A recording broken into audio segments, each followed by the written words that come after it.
finally, the vendor file. Now, as I indicated right up front, the vendor file is a master file, and so in order to purge vendors, we have to go through a special process, which I'll mention in just a second. But there's a special category of vendor called temporary vendors. Again, some of you may not be aware of that. Any vendor that begins with an asterisk is treated as special. And basically, they are put in there when you have to get a check out to somebody or cut a voucher.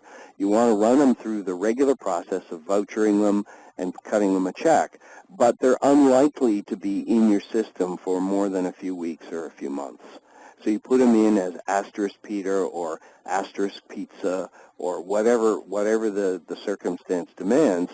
You put them in, and then later on you can purge them.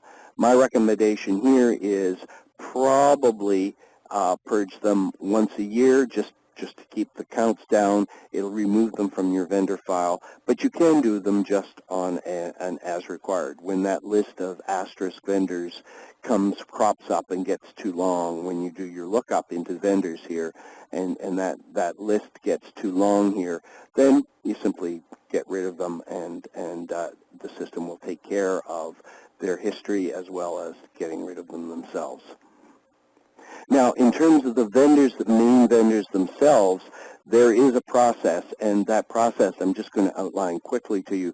It's not really a purging process. It's a process whereby you're going to delete a vendor. But because the PBS system has this strong measure of data integrity, it's not going to allow you to delete a vendor. It won't allow you to delete an employee or a customer if there's data related to that employee or customer or vendor. So in order to be able to delete a vendor, let's say you haven't dealt with a vendor for 4 or 5 years and you want them gone. You may even want to reuse that number. The problem here is it won't allow you simply go into the vendor file and delete. What you have to do, at least at present, it would be nice for it to be more automated, but at least at present what you have to do is you have to go in, verify that there are no open items, and indeed purge all of their AP open items. So that's one of the cases where you would go into the purge AP open items, and here you would make a cutoff date of latest.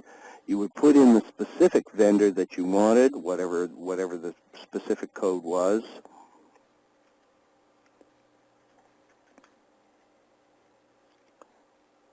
All payment groups, and you would do a purge.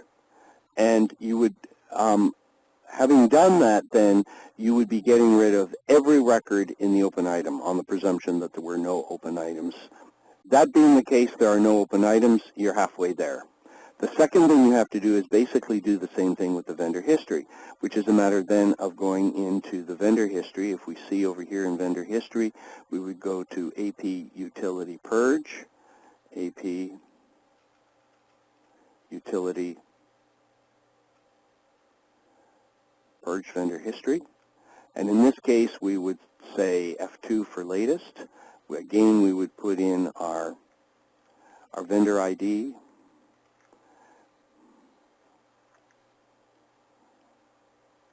And we could put, just a second, vendor ID, and we want to purge voided checks. We should be able to do an all here. That's interesting. Oh, there it is, F5. So at this point, we're now going to delete all the vendor history for this particular vendor. Having now no open items and no vendor history, we can then go into the vendor file itself and simply delete the vendor. So we could then bring that vendor up.